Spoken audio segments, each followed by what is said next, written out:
Billin, Uptown Murf. Top Billin. Yo, here we go again, right? Wash, rinse, and repeat. Now listen, I come with nothing but love.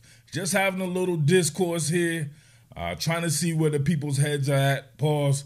And I've seen, right, a lot of people still coming to the channel talking about drafting a QB at 16 for the Seattle Seahawks. How, Sway? I do not understand this, right? I remarked, what was it, probably about a month ago? John Schneider completely pulled something up out of his you-know-what, right? You know what I'm saying? A rabbit up out of the hat, somehow coming up with Sam Howell. Think about that. Yosemite Sam Howell is a Seattle Seahawk with a year's worth of experience already in the NFL, plus a game that he started the previous, right? So this will be his third year. He has gone through 2 NFL training camps.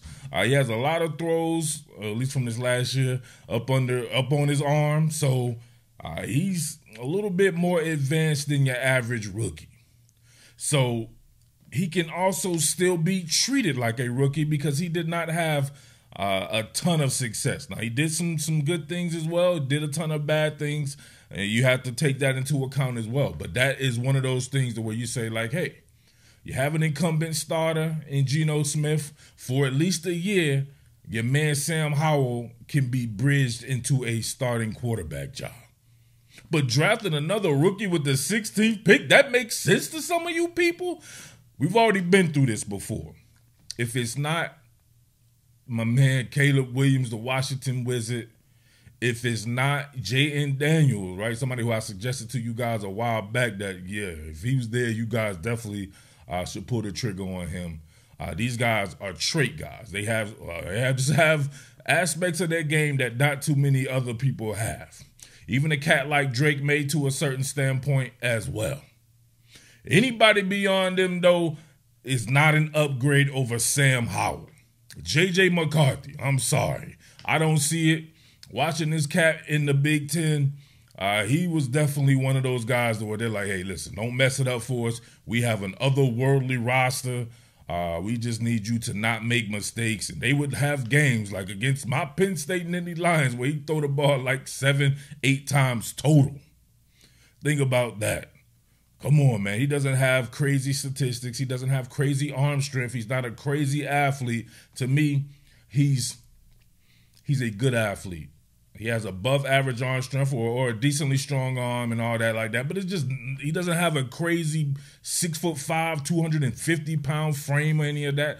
He's just one of those guys, right? He's just one of those guys where I think we might look upon him later on down the road and we'll be like, wow, why did you draft these guys? These guys like Jake Locker, Blake Bortles, maybe a E.J. Manuel type, right? Even though they went in the second round, that makes more sense though. But I'm talking about those guys where you push them up like a Christian Ponder, where you push them up because you just feel like you need a quarterback. Michael Penix, same exact thing, right? Bo Nix, all these guys, not trait guys. Like, why would you want to take a guy like Sam Howell and then pivot and draft another quarterback that early when your team has a chance to make some serious noise right away under a Mike McDonald-led squad? You know that defense is going to be improved, no doubt about that. And being able to use that pick on interior players, whether it be an offensive lineman or a defensive lineman. In my opinion, that would be the way to go there. One of those Michael Penix types and shit. Like, come on, man. Y'all killing me with the Michael Penix stuff, right? Sometimes I think y'all just like this dude, right? Some of y'all probably think his name is Michael Penis.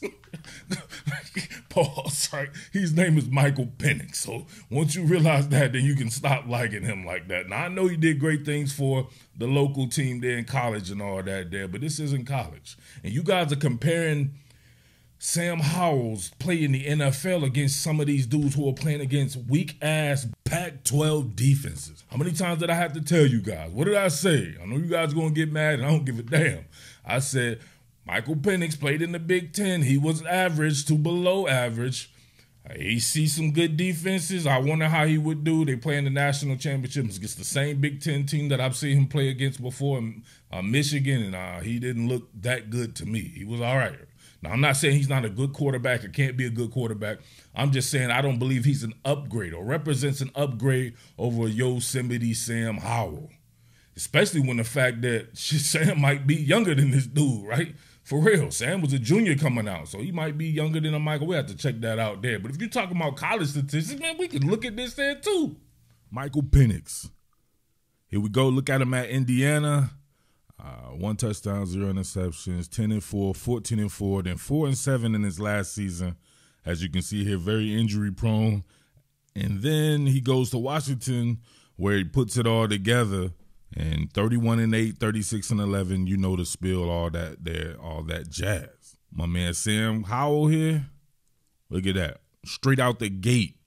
38-7 as a freshman. 30-7 as a sophomore, 24-9 as a junior when he lost some talent on the team. But hey, still a pretty good season by him. Come on, man. You can't go by college stats, comparing college stats to people's NFL stats. Compared to college, if all bets were off, all things were equal or whatever like that, you would not say that Michael Penix was just a flat-out better prospect than Sam Howell. I buried the lead real quick. That's why I believe the Seattle Seahawks should go with somebody in the later rounds like Jordan Travis. Jordan Travis, to me, represents someone who is in the same realm as a Michael Penix, Bo Nix style, who you would not have to get at the 16th pick. So you would not be overdrafting him. Now, this man has a lot of college experience as well. Everybody outside of Caleb Williams, Drake May, and J.J. McCarthy are pretty old and pretty experienced in college. Jordan Travis, definitely one of those type of guys. So another 6-year guy you see here, started at Louisville way back in the Lamar Jackson days, and now your man is showing himself to be a pretty good quarterback. Very good athlete. Pretty decent, lively arm there. Fairly accurate, quick decision maker. Could work really well in a Ryan Grubb style offense, sitting behind Sam Howell in the future.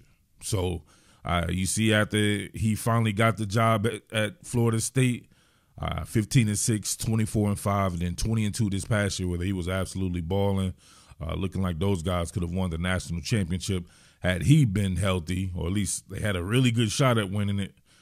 But like I said before, definitely represents one of these guys. I think the value is there. And he'd have to redshirt anyway for the most part. You wouldn't probably need a third quarterback, nor would you probably carry 3 quarterbacks, I would imagine. Having this guy on the practice squad or something like that. I don't know. I don't know how that would work out, but having him on the team as that third quarterback, investing a low-round draft pick in him makes the most sense. Outside of Joe Milton, of course. Now, Joe Milton, that's the guy I think for you guys for real, because he does represent someone with some traits. I really like Jordan Travis's skill set for one of those kind of developmental quarterbacks, or even one of those fringe starter types, almost like a Tyrod Taylor. Look at him right here, chaining, evacuate, and able to change the arm slotting on his throw there, showing off some creativity.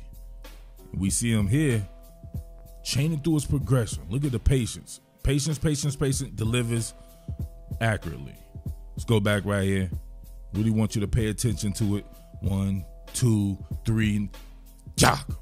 And if he needs to, he's more than a capable athlete of being able to detach from the pocket and pick up the first down himself. But I really loved his progression as a pocket passer, being able to stand in there and deliver accurately, putting lead on targets, all of that jazz.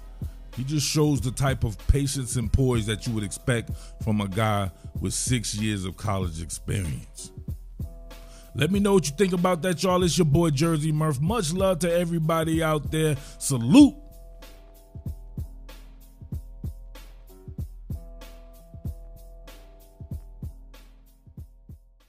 What more can I say? Top Billin.